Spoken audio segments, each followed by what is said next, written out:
Assalamualaikum warahmatullahi wabarakatuh. Ini persoalan demokrasi kita. Penilaian terhadap demokrasi, hasil Populi Center itu mengatakan bahwa tingkat kepuasan terhadap demokrasi kita selama ini itu mencapai 77,3% ya. Luar biasa itu. Nah, ini pertimbangannya seperti apa? Paling tidak itu ada beberapa isu yang mungkin mempengaruhi itu. Sebenarnya di era-era pandemi sempat agak menurun pandangan publik terhadap kinerja demokrasi karena barangkali dan itu memang tren global pada waktu itu, pembatasan sosial di mana-mana dan sebagainya. Tapi ketika pandemi mulai berakhir, kemudian pembatasan mulai dicabut gitu, maka publik mulai melihat bahwa demokrasi sudah back on the track. Kira-kira seperti itu. Ditambah dengan pengumuman Pak Jokowi tentang pengakuan bahwa ada pelanggaran HAM di masa lalu. Kemudian kita mencoba untuk reconcile dan kemudian memperbaiki. Jadi di kalangan aktivis sebenarnya upaya pengakuan terhadap pelanggaran HAM di masa lalu ini sesuatu yang penting. Karena ini memperlihatkan komitmen pemerintah terhadap HAM gitu. Dan HAM ini kan salah satu komponen demokrasi yang paling penting gitu. Barangkali pencabutan pembatasan sosial gitu dan pengumuman rekonsiliasi HAM oleh Presiden Jokowi, barangkali itu dua hal dan yang barangkali mungkin ditangkap oleh publik sebagai tolak ukur kinerja perbaikan demokrasi gitu. Tetapi secara umum, even ketika pandemi pun publik sebenarnya tidak kecewa-kecewa banget dengan kinerja demokrasi kita gitu. Meskipun ada tren penurunan gitu. Justru apakah Pak Afi ya kita melihat oke lah itu kan kita menilai dari sisi pemerintahnya. Iya. Kalau dari sisi parlemennya misalnya, bagaimana penilaian terhadap perkembangan demokrasi kalau kita menggunakan parlemen sebagai tolak ukur? Iya. Nah, memang ketika kita bertanya ke publik begitu mengenai evaluasi demokrasi, bagi publik kan demokrasi itu sesuatu yang sederhana. Ada keadilan, kemudian kebutuhan dia tercapai, tidak ada pembatasan ini dan itu gitu. Publik melihat sesederhana itu gitu. Sehingga ya selama hal-hal seperti itu bisa dipenuhi oleh pemerintah, maka publik akan melihat itu sebagai kinerja demokrasi yang baik. Tapi bagi publik yang kita juga pernah melakukan expert survey juga dan menilai demokrasi dan cenderung lebih kritis memang jawaban dari para elit begitu bahwa kinerja demokrasi kita mungkin tidak sebagus cara publik memandang secara umum gitu. Karena ada persoalan PR yang tidak bisa bekerja secara baik begitu misalnya. Kemudian ditambah dengan lembaga-lembaga hukum yang tidak mencapai harapan mereka gitu dan sebagainya gitu. Jadi memang bagi mungkin kita menyebutnya sophisticated voters gitu. Bagi para pemilih yang knowledgeable dan sebagainya gitu. Ada persoalan memang dengan demokrasi kita gitu. Dan persoalan-persoalan ini namun sekalipun demikian gitu, persoalan-persoalan ini masih membuat kita optimis lah bahwa kita bisa on the track juga gitu. Gitu ya. Tapi kan kalau kita lihat ini kan partai politik menjadi lembaga dengan tingkat kepercayaan publik yang sangat rendah. Iya, betul. Nah, ini kan artinya kita melihat bahwa salah ukuran terpenting dari demokrasi itu kan ada di partai politik gitu kan. Sebagai lembaga yang demokratis. Iya. Tetapi justru publik ini kepercayaannya rendah sekali. Ini gimana nih? Dalam beberapa hal publik tidak melihat partai politik ya barangkali sebagai komponen penting karena barangkali publik sudah jenuh dengan partai politik itu. Sehingga mereka tidak bisa mengharapkan lagi. Itu yang kemudian membuat kenapa figur itu menjadi penting gitu. Dan dalam banyak hal juga bisa menjadi negatif karena ketika figur itu lebih terdepan gitu. Figur bisa memainkan apapun gitu di luar kontrol kelembagaan gitu.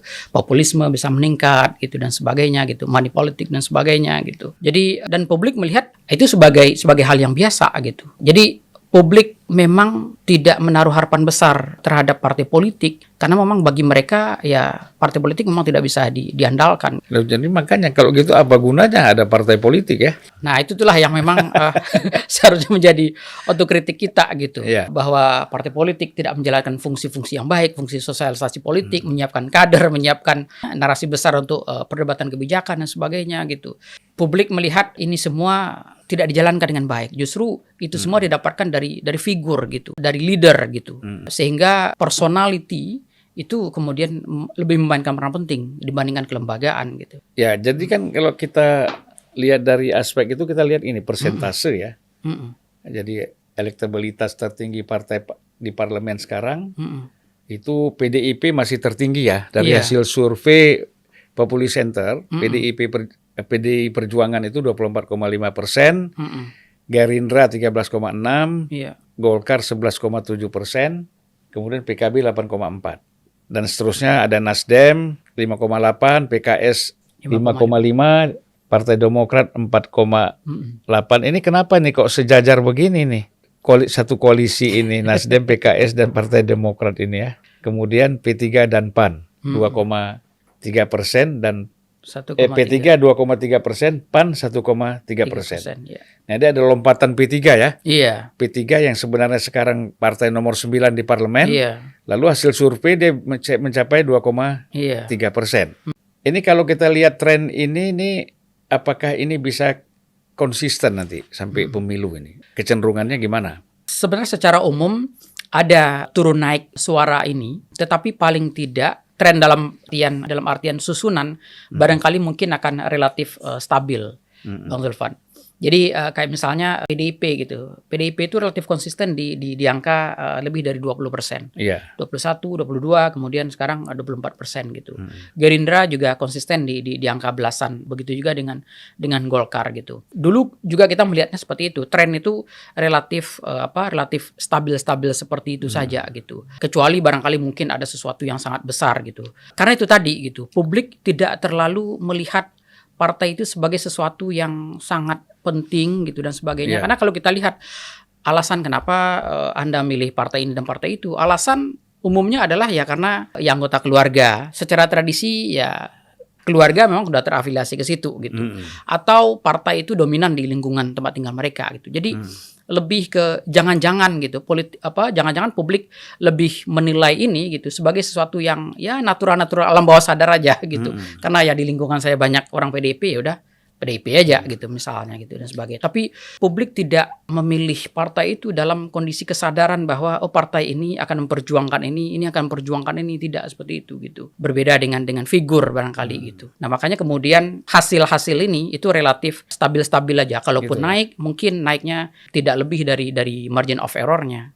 Jadi kalau kita lihat ya, PDIP itu pemilih tradisionalnya itu berapa persen ya? Dia sempat dulu kan 14% ya bertahan ya. Iya.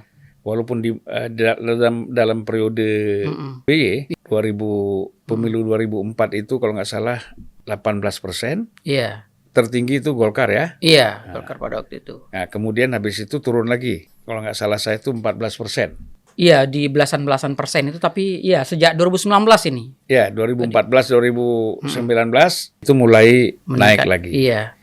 Kalau kita lihat ini apa ini? Ada kaitannya juga antara kita lihat posisi PDIP ya sebagai partai yang pernah menjadi pemenang tahun 99 ya, 1999 kemudian turun 2004 2009 lalu naik lagi 2014 2019. Berarti kan kalau kita lihat ini sejauh mana peran negara-negara seperti Amerika, Cina, dan Rusia ini di dalam mempengaruhi demokrasi dan dunia politik kita di Indonesia ini? Banyak memang yang mengatakan bahwa pengaruh asing mungkin kuat dalam mempengaruhi kontestasi kita gitu. Tapi paling tidak saya belum terlalu melihat itu untuk sekarang, karena dibandingkan dengan dulu gitu ya, masyarakat kita ini jauh lebih barangkali mungkin cara berpikir yang mungkin lebih decentralized dan sebagainya gitu ya. Sehingga mungkin mereka melihat bahwa kepentingan kontestasi politik itu barangkali mungkin lebih bekerja di level elit gitu. Dan kalau kita perhatikan gitu, negara-negara besar ini gitu, kalaupun mereka terlibat mungkin tidak sevulgar barangkali mungkin dulu gitu ya.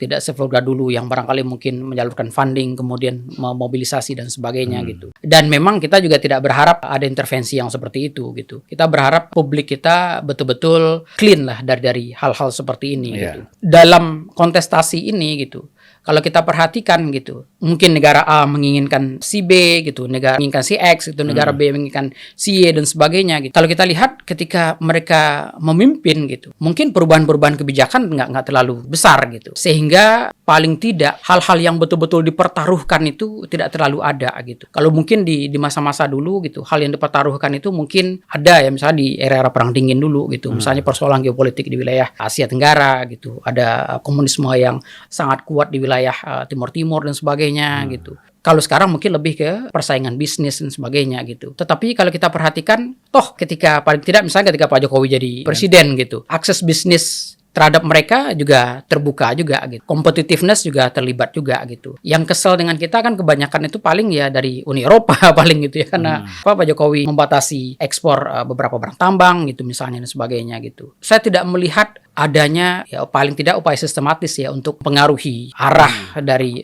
peta politik kita di masa yang akan datang. Tapi kalau kita lihat ini ada, saya nggak tahu apa ada pengaruhnya atau tidak ya, secara langsung atau tidak langsung.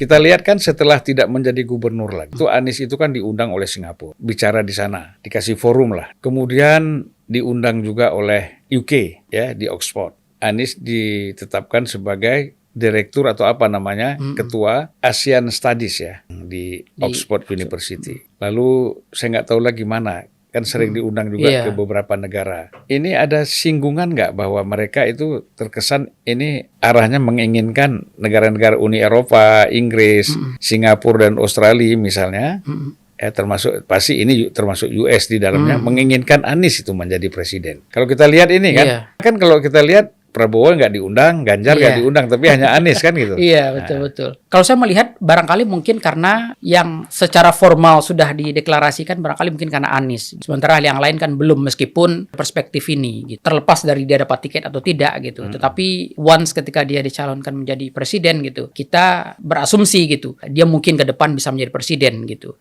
Karena itu kemudian mereka perlu didekati gitu. Bisa jadi kalau seandainya yang lain sudah dicalonkan gitu, bisa jadi paling tidak gitu, duta-duta besar mereka atau diplomat mereka yang di sini barangkali mungkin mulai approach juga gitu. Tapi kalau kita perhatikan memang yang punya exposure internasional paling besar di antara 3 orang ini memang Anies Baswedan gitu, karena dia sekolah di luar dan sebagainya gitu. Sehingga barangkali ya tidak salah juga barangkali mungkin dugaan sebagian orang bahwa beberapa negara barat menginginkan dia karena Anies memiliki pengalaman pendidikan yang sangat barat gitu. Dan sangat mungkin ketika dia melihat masalah, mereka melihat dari perspektif barat itu juga gitu. Dan karena itu mungkin barat melihat ya ini sesuatu yang potensial untuk kita dukung juga gitu, bisa jadi. Ya. Mungkin karena antitesis Pak Jokowi juga.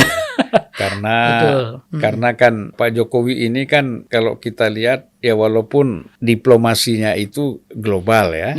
Tetapi kan kalau kita lihat penilaian, mungkin sebagian orang menilai bahwa dia lebih dekat ke Cina. Iya, betul. Faktor dagang tadi, faktor bisnis, investasi dan lain-lain. Dengan Rusia juga tidak punya jarak. Nah, sementara kan Amerika menginginkan Indonesia ini punya jarak lah dengan Cina dan tidak bermusuhan, tapi punya jarak dengan Cina dan Rusia, tetapi lebih dekat ke Amerika ya. Gitu betul. Nah, mungkin Anies mungkin dilihat bisa membangun hubungan yang lebih dekat dengan Amerika. Iya, betul. Karena Anies memang ya produk dari Amerika juga. Type-nya seperti SBY. Iya. Kalau SBY the golden boy of Amerika, Anies ini bisa jadi the second golden boy. Iya. Betul, bisa jadi seperti itu. Sementara kalau Pak Jokowi agak firm, agak tegas dia ini gitu.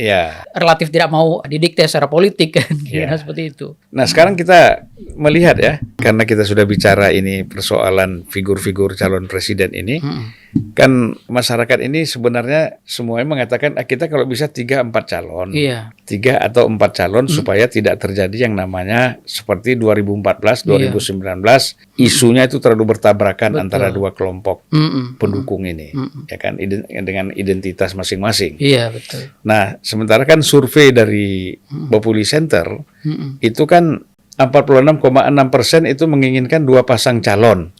Hanya 34 lebih tinggi dari yang ingin 3 pasang calon, yaitu 34,8. hasil survei berbeda dengan apa yang harapan ya. Dugaan saya mungkin ini juga terkait dengan mungkin biaya demokrasi juga barangkali gitu ya. 3 pasang pasti ada putaran keduanya gitu. Besar kemungkinan lah paling tidak putaran keduanya gitu. Sehingga akan memakan kos politik sangat mahal gitu. Kita jaga kedamaian, kemanusiaan dan cinta di kalangan seluruh anak bangsa kita ini. Jangan lagi kita terpengaruh oleh berbagai kepentingan-kepentingan politik atas demi keutuhan negara kesatuan Republik Indonesia.